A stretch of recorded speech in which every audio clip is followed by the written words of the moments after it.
मैं नॉर्मली वो उस भीड़ में चलता नहीं हूं कि हाँ ये है, ये स्टैटिस्टिक्स है। मैं थोड़ा अपना दिमाग भी यूज करता हूं।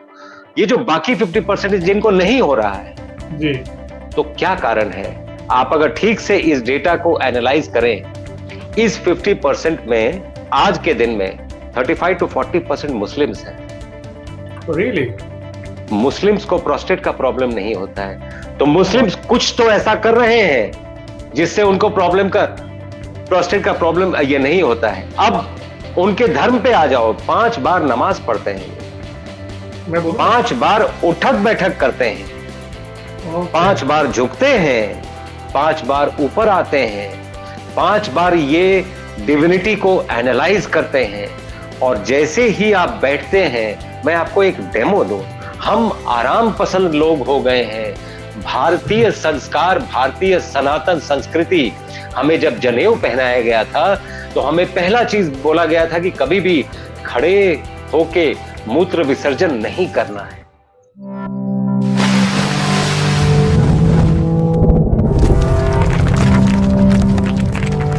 नमस्कार दोस्तों, हेल्थ मंत्रा विद हेल्थ मित्रा में एक बार फिर से आप लोगों का स्वागत है। डॉक्टर पांडे पीछे काफी बिजी चल रहे थे, आज थोड़ा उनके पास टाइम मिला है। एक्चुअली आज होली है और आज होली के दिन भी उन्होंने आज थोड़ा सा टाइम निकाला है हमारे लिए। सो मैं बिना टाइम वेस्ट किए डॉक्टर पांडे को मैं पहले स्ट्रीम में लेता हूं।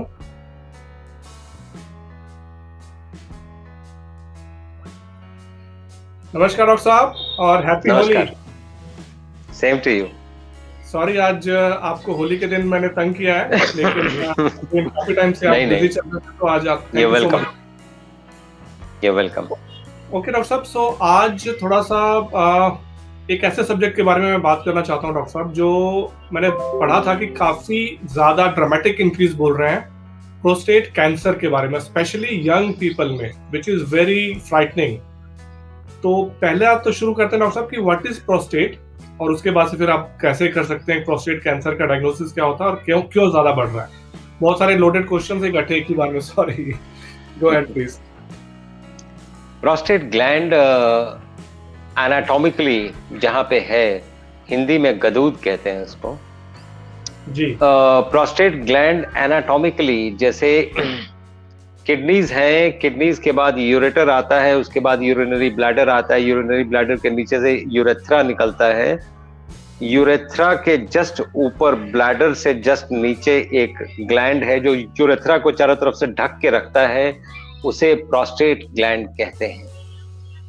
Anatomically we would have many films that can show anatomically where it is located, but बाहर से अगर ठीक से देखा जाए तो between the testicle and the anus जो बीच का जगह है, पेरिनियम कहते हैं उसको, which is called the center of the body also, right, वहीं पे प्रोस्टेट ग्लैंड का लोकेशन है जी। अगर एलोपैथिक साइंसेस से हटके अगर सभी साइंसेस को इंटीग्रेट कर दिया जाए तो प्रोस्टेट ग्लैंड से मूलाधार चक्र शुरू होता है। जो 7 चक्र हैं बॉडी में, वो प्रोस्टेट ग्लैंड से शुरू होते हैं। Prostate gland is anatomically the location of मूलाधार चक्र। Now the question is, females में तो प्रोस्टेट नहीं होता है, तो क्या फीमेल्स में मूलाधार चक्र नहीं है? That is the first question that should come to mind.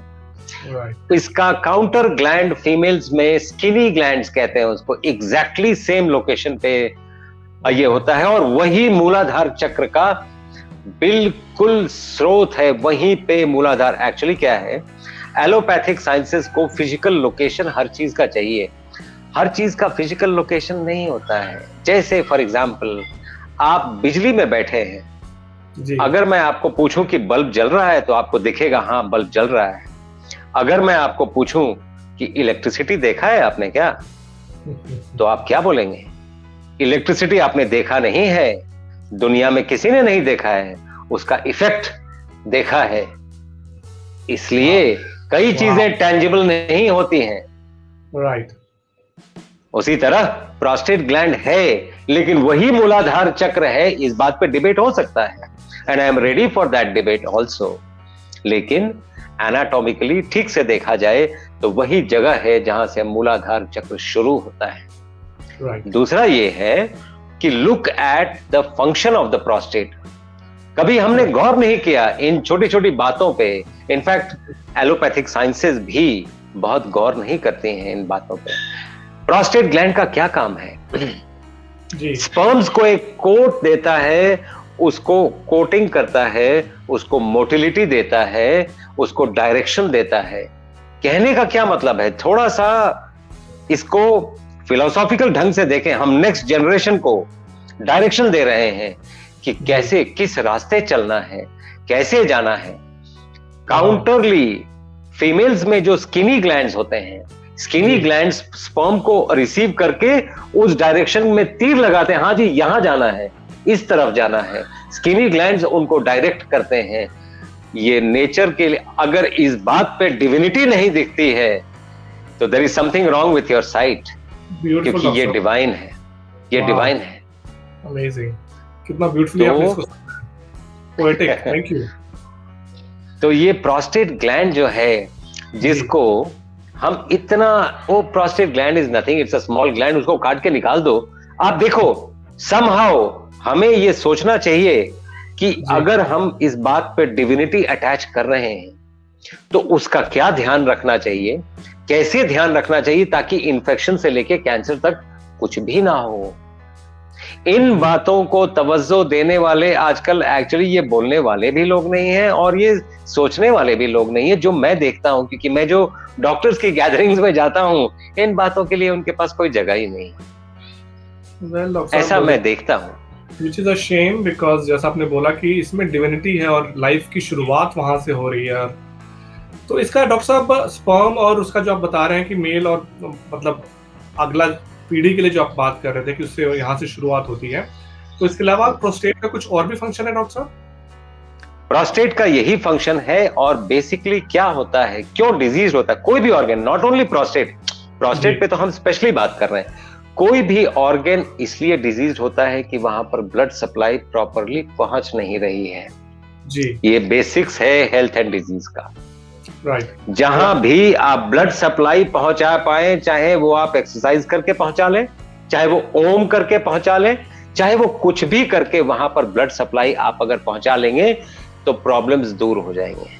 Right. नहीं तो अगर कैंसर ग्रो कर रहा है तो वो अपना ब्लड सप्लाई खुद बना लेता है और अपने तरफ से हाईवे बनाता है, ताकि क्या चीजें आए और क्या चीजें जाए वो कैंसर सेल खुद ही डायरेक्ट कर ले। उसको एंजियोनियोजेनेसिस कहते हैं, wherein the blood supply and its own.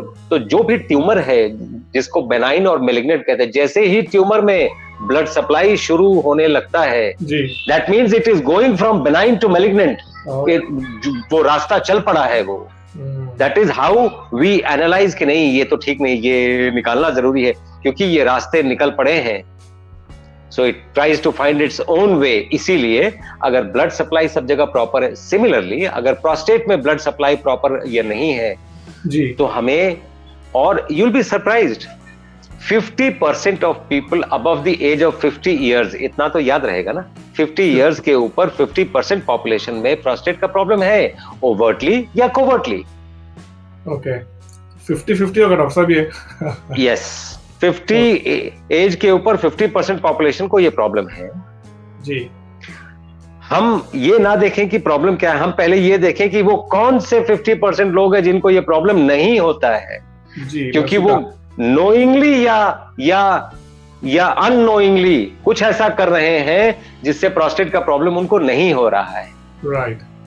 So if we look at that, why, because this is an, मैं थोड़ा सा out of the box think करता हूं, क्योंकि मैं नॉर्मली वो उस भीड़ में चलता नहीं हूं कि हाँ ये है, ये स्टैटिस्टिक्स है। मैं थोड़ा अपना दिमाग भी यूज करता हूं। ये जो बाकी 50% जिनको नहीं हो रहा है जी, तो क्या कारण है? आप अगर ठीक से इस डेटा को एनालाइज करें, इस 50% में आज के दिन में 35 to 40% मुस्लिम्स हैं। Really? मुस्लिम्स को प्रोस्टेट का प्रॉब्लम नहीं होता है, तो मुस्लिम्स कुछ तो ऐसा कर रहे हैं जिससे उनको प्रोस्टेट का प्रॉब्लम ये नहीं होता है। अब उनके धर्म पे आ जाओ, 5 बार नमाज पढ़ते हैं वो, 5 बार उठक बैठक करते हैं, 5 बार झुकते हैं, 5 बार ऊपर आते हैं, 5 बार ये डिविनिटी को एनालाइज करते हैं, और जैसे ही आप बैठते हैं, मैं आपको एक डेमो दूं, हम आराम पसंद लोग हो गए हैं। भारतीय संस्कार, भारतीय सनातन संस्कृति, हमें जब जनेऊ पहनाया गया था तो हमें पहला चीज बोला गया था कि कभी भी खड़े होके मूत्र विसर्जन नहीं करना है, उसको पाप माना गया है। हम पहले सोचते थे कि ये ढकोसले बेवकूफियां, they are illiterate people, they don't know. मुझे लगता है कि वही ज्यादा लिटरेट थे, इलिटरेट तो हम हैं। Exactly. Yes. इनफैक्ट मैं आपको दिखाऊं, आई गिव यू डॉक्टर साहब, आज होली के दिन आप बिल्कुल बढ़िया एकदम भारतीय बहुत अच्छे लग रहे हैं। अगर हम यूं बैठे, यूं हमने बैठना छोड़ दिया है, तो सबसे ज्यादा प्रोस्टेट ग्लैंड मसाज होता है। और हम अगर ठीक से देखें, हम अगर ठीक से एनालाइज करें, तो हमने ऐसे बैठना बंद कर दिया है। हम तो पैसे वाले लोग हैं, हमारे पास तो चेयर है, हमारे पास ये है, हमारे पास तो जो हम टॉयलेट के लिए जाते हैं, वो टॉयलेट भी चेयर पे बैठते हैं हम। तो हम ये समझें कि हम वो नीचे नहीं बैठ रहे हैं, प्रोस्टेट मसाज नहीं हो रहा है। अगर मसाज नहीं हो रहा है तो ब्लड सप्लाई कम आएगा उसमें, और उसके प्रॉब्लम्स बढ़ते जाएंगे।